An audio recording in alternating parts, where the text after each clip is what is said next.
अभी से ठाकुर जी यार समय लगेगा, बेचारे थक जाएंगे। 1-1.5 घंटे बाद उन्हें पंखे में बिठा लो, गर्मी न लगे। भगवान हम आप एसी में रहते तो भगवान कम से कम पंखों में रहे। जब हम आप एसी में रह रहे तो हमारा आपका भगवान कम से कम पंखे में तो रह ही रहे। अच्छा घर में लगे 36 एसी, हम आप सो रहे एसी में। अरे यहाँ तक तो हद हो गई, कुत्ता सो रहे एसी में, भगवान के कमरे में पंखा नहीं लगा। अरे भगवान मिट्टी की मूर्ति है भाई, भगवान को काहे की गर्मी लगी, ऐसा सोचते लोग हैं। भगवान मिट्टी का नहीं है, हम आप मिट्टी के हैं। भगवान में तो प्राण प्रतिष्ठा हो गई, प्राण आ गए। हम आप में प्राण आ भी गए तो मिट्टी के हैं। कैसे? शीत जल पावक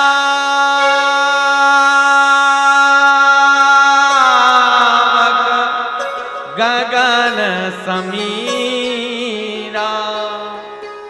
आई मिट्टी के नहीं आई? बोलो, मिट्टी मिली है शरीर में कि नहीं मिली? अच्छा एक कहावत भी है, मिट्टी से जन्मे और मिट्टी में ही मिल जाना है। एक बुंदेलखंड में बहुत प्रसिद्ध लोक गायक हुए, अब वो इस दुनिया में नहीं रहे। पंडित देशराज पटेरिया, बड़ा नाम है देश में, ख्याति प्राप्त। जब वो मरने लगे, उनके कुछ दिन पहले मैं कार्यक्रम बुंदेलखंड में कर रहा था, उनसे भेंट हुई। उनका बड़ा नाम मैंने सुना था, उनसे मिला तो वो हमारे पास बैठ के हमसे बोले महाराज एक बात बताएं। हमने हाँ बताइए। तो बुंदेली बहुत अच्छी बोलते थे और राष्ट्रपति सम्मान भी मिला था उन्हें। तो वो मेरे पास बैठे थे। जब वो समाप्त हुए, देह त्याग के वो भगवान के पास गए, उसके करीब 1 हफ्ते पहले की बात है, ज्यादा से ज्यादा। हमने कहा मैंने आपको बहुत सुना। बोले मैं भी आपको कथाओं में बहुत सुनता हूं, मुझे आपकी कथा अच्छी लगती, कुछ आप मुझे सुनाइए। तो एक दृष्टांत मैंने उन्हें सुनाया। फिर जब मैं सुना चुका तो मैंने कहा एक काम करिए पटेरिया जी, आप तो मेरी पिता के उम्र के हैं, तो आपका तो सम्मान है, आप विद्वान भी हैं, कुछ आप मुझे सुना दीजिए। कहने लगे ठीक है, तो आज ही मैंने एक गीत लिखा है वो सुना देता हूं बुंदेली भाषा में। हमने कहा सुनाइए। तो उन्होंने कहा सब इतई धरो रे जाने, जो तन माटी में मिल जाने। भैया 8वें दिन, उसके 8 दिन बाद सूचना आई कि पटेरिया जी देह त्याग के वैकुंठवासी।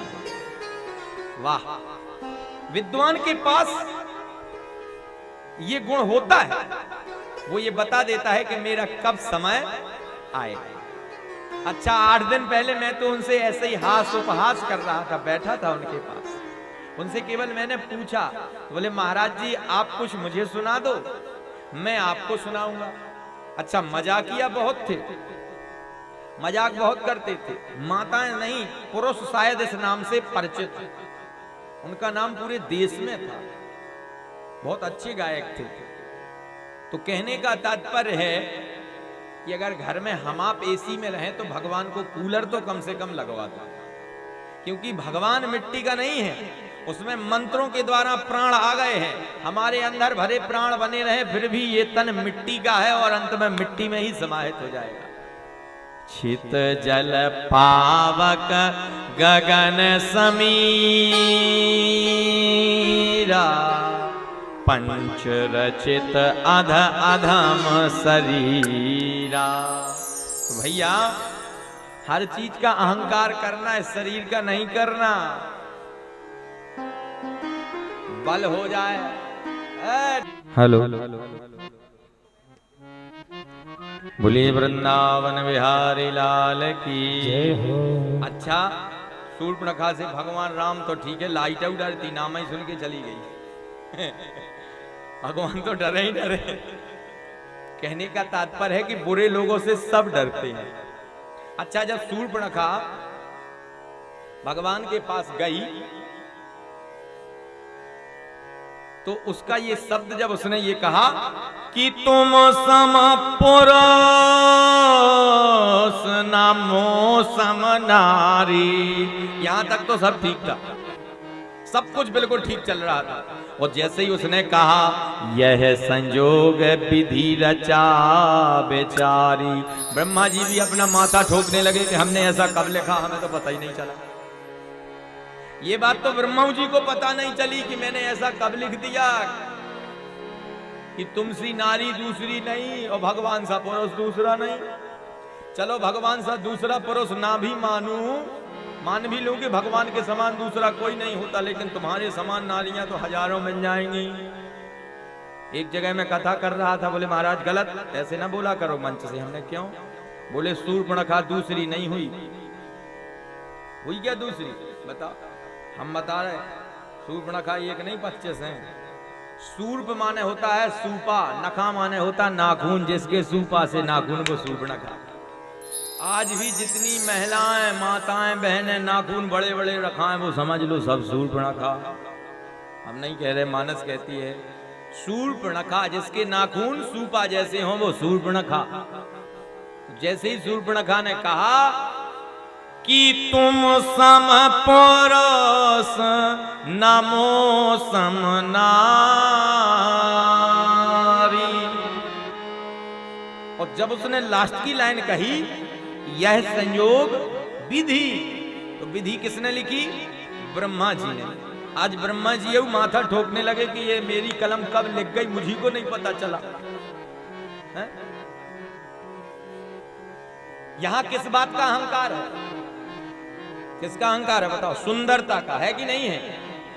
आप कभी भी किसी चीज का अहंकार ना करें, चाहे देह का अहंकार, देह का अहंकार होगा, देहाभिमानी रूपी सक्टासुर बनोगे, भगवान कृष्ण बन के संहार कर देंगे। हाँ? सुंदरता का अहंकार करके शूर्पणखा बन के भी आओगे, सुंदर नारी बन के भी आओगे तो भगवान छोटे भाई से कह के नाक कान कटवा देंगे। बिगाड़ दी ना सुंदरता। हमने कहा 1 मिनट में बिगाड़ देते अच्छों की सुंदरता। 1 मिनट लगा, क्षणिक मात्र में भगवान ने सुंदरता धराशायी कर दी।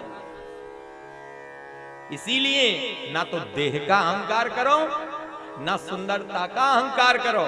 और 2 चीजें हो गई, धन का भी अहंकार ना करो। अगर धन का अहंकार करोगे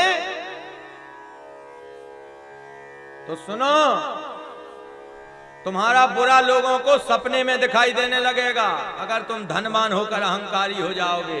अरे रावण धनवान होकर अहंकारी हो गया तो लोगों को उसका बुरा सपने में दिखने लगा।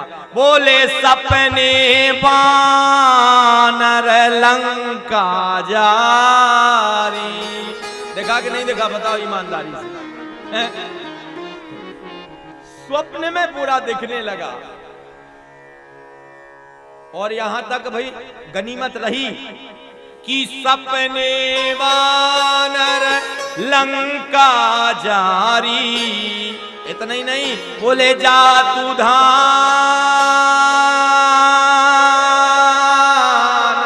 सेना सब मारी।